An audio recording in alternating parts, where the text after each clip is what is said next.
Bonjour, c'est Jean-Christophe, bienvenue dans l'émission photo.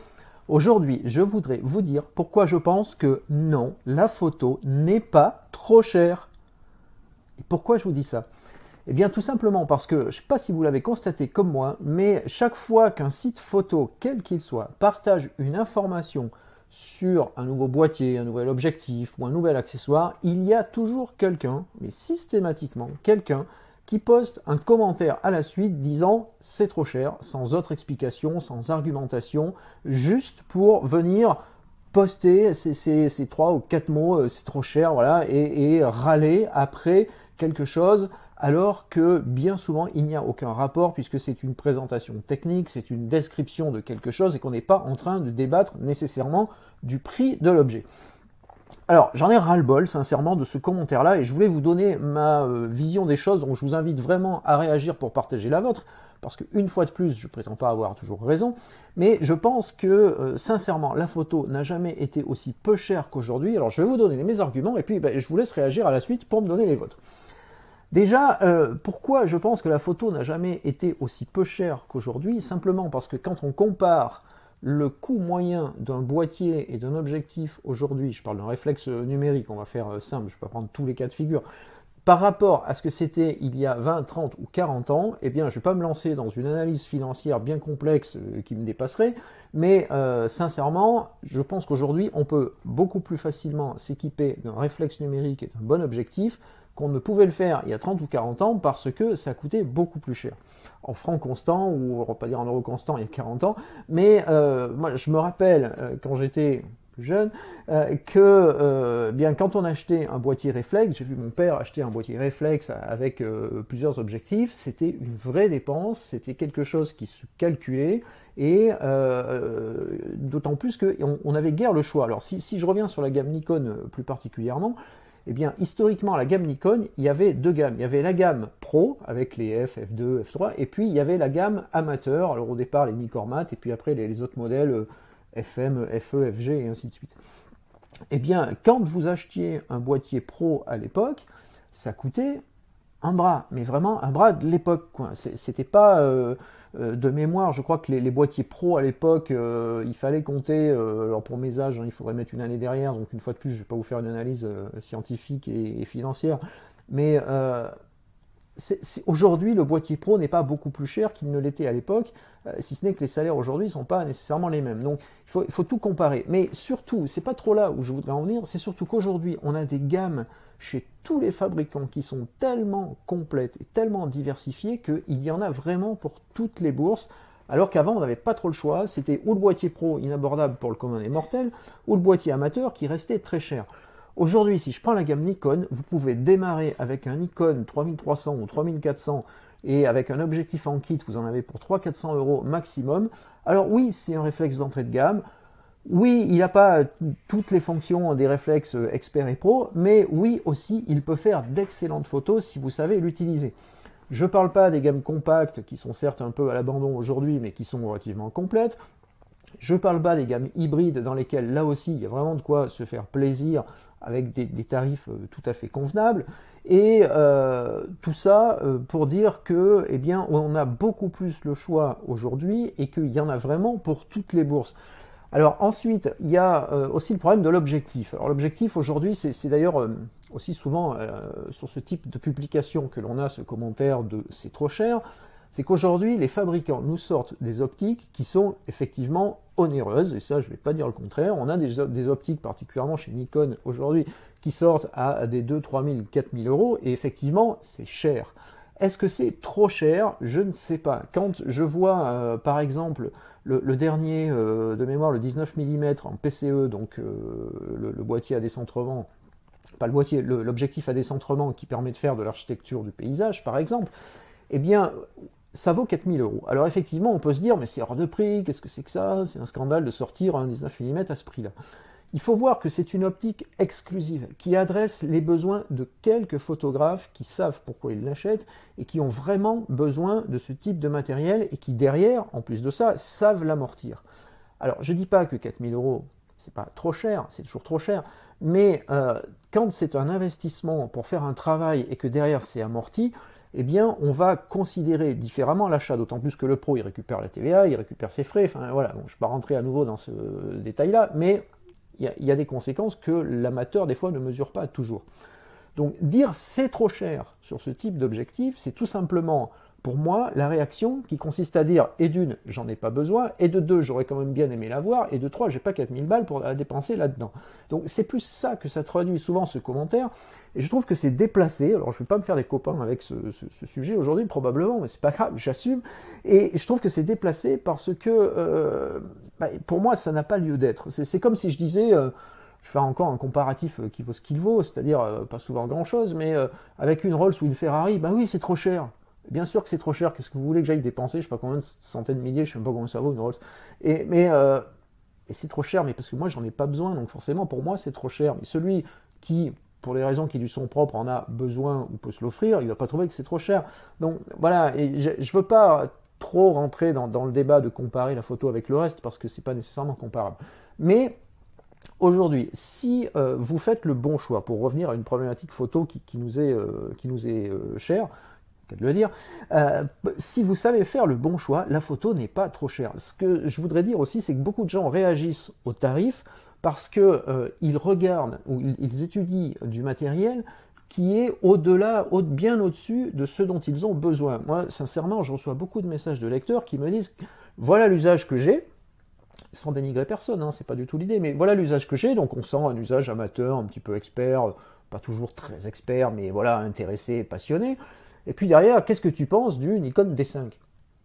J'en pense rien, j'en pense juste que le Nikon D5, pour citer celui-ci, mais D810, ce serait pareil, ce sont des boîtiers pro, pour des usages pro bien particuliers, bien définis. C'est pas un boîtier pour l'amateur qui veut se faire plaisir au quotidien.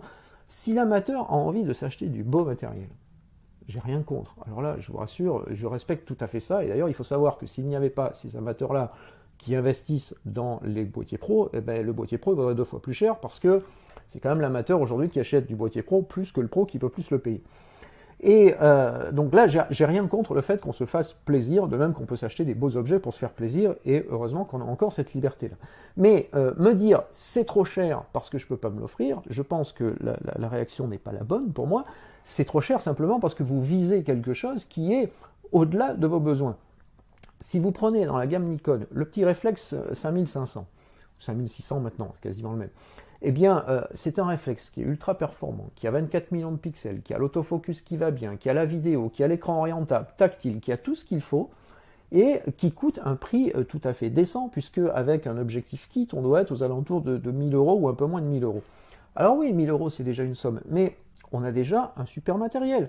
Vous pouvez trouver des boîtiers d'occasion, je vous mettrai le lien dans la description si vous ne connaissez pas, mais allez voir les annonces occasion sur le site, sur Nikon Passion, il y a plein de boîtiers d'occasion à des tarifs tout à fait convenables. De même que si vous prenez un boîtier d'une ou deux générations, donc un peu plus ancien que le boîtier actuel, vous allez trouver des super modèles. Acheter aujourd'hui un D7100 dans la gamme Expert, c'est un tarif tout à fait convenable. Acheter un D600 qui a été repris et modifié par Nikon pour son histoire de poussière et qui est aujourd'hui tout à fait performant par rapport à un 619 qui est plus cher, eh bien un D600 d'occasion, ça vaut le coup. Voilà, achetez des boîtiers comme ça et vous allez voir que ça va largement vous suffire et que ce ne sera pas trop cher. Même chose pour les optiques. Alors, je ne veux pas détailler les optiques une par une, mais aujourd'hui, vous pouvez trouver un 50 mm 1.8 neuf à moins de 200 euros. Qu'on ne me dise pas que c'est trop cher, parce que c'est une optique AFS, avec tous les traitements qui vont bien, avec une belle formule optique, avec des belles performances. Enfin, franchement, c'est pas excessif. Si vous visez des optiques à 2000 euros, c'est toujours trop cher, mais est-ce que vous avez besoin de ces optiques-là? C'est toujours la question. Et je constate souvent, c'est à ça que je voudrais réagir en fait, j'accuse personne quand je dis ça, mais je voudrais réagir au fait que souvent, eh bien, je vois des lecteurs viser quelque chose qui se situe là, alors que le besoin se situe là. Ceux qui veulent se faire plaisir, une fois de plus, j'ai absolument rien contre ça, et vous avez bien sûr tout à fait le droit de le faire, et puis voilà, je serais tout à fait d'accord avec. Mais si vous avez un budget qui est un peu ric-et-rac, et que vous visez un ensemble à 2 ou 3 000 euros en disant c'est trop cher la photo, alors qu'un ensemble à 5 ou 600 euros vous suffirait, mais achetez déjà celui à 5 ou 600 euros, faites des photos et faites-vous plaisir, et au moins vous aurez fait quelque chose plutôt que de râler dans votre coin. Ensuite, dernier point que je voulais traiter sur ce sujet-là, parce qu'on pourrait en traiter plein, mais bon, je ne vais pas non plus vous en faire 2 heures, c'est que en termes de production d'images, avant, vous aviez à acheter les films, à faire les développements en tirage, à faire les agrandissements. Et tout ça, ça coûtait très cher. Pour ceux qui ont connu l'argentique, quand on allait poster, je me rappelle rentrer de vacances avec un sac avec 15 ou 20 péloches dedans, en 36 poses, bah, voilà, quand on vient chercher ces films, on sait que combien on paye, quoi. Ça coûtait un certain prix. Aujourd'hui, vous prenez une carte mémoire à 10 € et vous pouvez faire des milliers de photos, des centaines, enfin peu importe, mais disons énormément de photos, beaucoup plus qu'on en faisait en film avant, et ça vous a coûté le prix de la carte mémoire qu'en plus vous allez réutiliser à chaque fois. L'ordinateur, généralement, vous l'avez, donc ça ne coûte plus rien aujourd'hui de faire des photos quand on a déjà investi dans le boîtier et l'objectif. Alors oui, il y a l'investissement initial, mais en argentique aussi. Et maintenant, on peut déclencher autant qu'on veut, ça ne coûte pas un centime de plus chaque fois qu'on appuie sur le bouton. Donc quand même, qu'on ne vienne pas me dire que c'est plus cher qu'avant. Et puis, autre coût qui peut maintenant par contre exister que l'on n'avait pas en argentique, c'est le logiciel de traitement des photos. Alors là aussi, je pourrais faire un épisode entier là-dessus, donc je vais faire court. Mais quand j'entends dire, ou quand je lis toujours, oui mais tel logiciel c'est trop cher, tel logiciel c'est trop cher, et puis maintenant c'est des abonnements, c'est trop cher. Mais franchement, un bon logiciel photo, pro, expert pro, aujourd'hui, ça vaut en gros entre 100 et 150 € pour une licence définitive, c'est-à-dire sans abonnement. Si vous prenez des logiciels par abonnement, parce que oui, il y en a de plus en plus, eh bien, ça vaut en gros le même prix à l'année. Alors, d'accord, c'est à l'année, mais quand vous avez investi, allez, on va dire 140 € pour mettre un chiffre qui convient à peu près aux différents logiciels que je connais, vous avez investi ça à l'année. Est-ce que ça vous coûte plus cher que les pellicules et les tirages que vous faisiez avant? Je pense pas, sincèrement, avec une possibilité bien supérieure, puisque vous pouvez faire exactement ce que vous voulez, alors que quand vous donniez vos films couleurs au labo, bah, vous aviez ce que vous aviez. Donc, qu'on ne vienne pas me dire non plus là-dessus que tout ça, c'est trop cher. Alors voilà, bon, je vais m'arrêter là parce que je ne vais pas faire un coup de gueule pendant 3 heures sur les tarifs. Bien sûr que moi aussi, je trouve que certains boîtiers et certaines optiques sont chers. Je ne vais pas dire trop chers parce que sinon je me contredirais. Mais oui, il y a des produits qui sortent et je suis le premier à dire des fois dans mes articles que bah, c'est un peu chéro quand même, voilà, pour l'usage qu'on pourrait en avoir. Donc les fabricants, bien sûr qu'ils doivent faire attention à ça aussi, mais ne perdons pas de vue que autant en neuf qu'en occasion, on a largement de quoi se faire plaisir en photo aujourd'hui sans dépenser des sommes folles et sans que ça soit toujours trop cher. Et puis autre message pas très subliminal que je voudrais vous passer, c'est que quand vous voulez faire ce genre de commentaires, et vraiment je suis preneur de ce genre de commentaires, ça alimente les débats, mais au lieu de dire c'est trop cher, argumentez. Si vous voyez passer sur un site quelconque, je ne parle pas que pour moi, mais quand vous voyez passer sur un site quelconque, publication, ou que ce soit sur les réseaux sociaux ou autre, qui dit tiens voilà le nouvel objectif machin bidule à 3000 €, au lieu de dire c'est trop cher, soit vous dites rien, soit argumentez, en disant voilà, je pense que pour l'usage patati patati patata, on peut trouver tel autre modèle chez tel autre fabricant qui a un autre prix, donc quelle est la différence? Essayez de comprendre pourquoi il y a ce positionnement tarifaire, parce que parfois il y a des vraies raisons. Ça peut être des questions de volume, par exemple, s'il y a des fabricants. Quand Nikon fait un PCE, donc une fois de plus, l'objectif pour à décentrement, c'est des volumes très faibles. Il ne faut pas croire qu'ils en font des millions, ils en font très peu. Donc forcément, tout industriel, si vous avez un métier, une profession dans l'industrie, vous savez que moins on produit de quantité, plus le coût de fabrication, le coût de production est élevé par unité, forcément. Si le même objectif, ils en avaient fait 1 million, bien sûr qu'ils ne seraient pas au même tarif. Et c'est pareil pour les boîtiers, et ainsi de suite. Donc voilà ce que je voulais vous dire. Alors, je vous laisse quand même avec le guide photo réflexe du moment édition 2017. Alors, pourquoi je prends ce guide-là aujourd'hui? Déjà parce que c'est le moins cher des guides photo, donc on est dans le thème, 15 €, ça se trouve partout, donc vous n'avez pas besoin de courir nécessairement dans une librairie spécialisée, ça se trouve aussi dans les points presse. Et puis, eh ben, justement, vous avez tout ce qu'il convient. Si vous êtes en phase de choix de matériel et que vous trouvez que tout est trop cher, vous avez donc tout ce qu'il faut savoir pour bien choisir le boîtier, les différentes gammes, les performances des objectifs et des boîtiers, donc tous les bons conseils pour éviter de tomber dans du matériel trop cher que vous ne pourrez pas vous offrir, mais au contraire d'avoir quelque chose qui va répondre et correspondre à votre budget sans que vous ayez à trop casser le cochon. Voilà, donc je vous laisse pour aujourd'hui. Je vous invite vraiment à réagir à ça parce que je pense qu'il va y avoir des réactions, donc ça risque d'être un petit peu animé, mais c'est pas grave. Et en attendant, vous cliquez ici pour vous abonner à la chaîne YouTube, comme ça vous aurez les vidéos, les émissions suivantes. Sur Facebook, c'est quelque part par là-haut, enclenchez les notifications. Et le plus simple, si vous voulez réagir, c'est de rejoindre ma liste de contacts perso. Comme ça, vous pouvez me contacter directement. Je vous envoie les infos chaque semaine sur tout ce qu'il y a à partager en photo, ainsi que l'article Indie que je vous envoie par mail une fois par semaine, dans lequel je traite de la photo, de la créativité, de tous ces sujets-là, qui n'est pas technique généralement, qui est plus prise de vue et puis philosophie un peu autour de la prise de vue.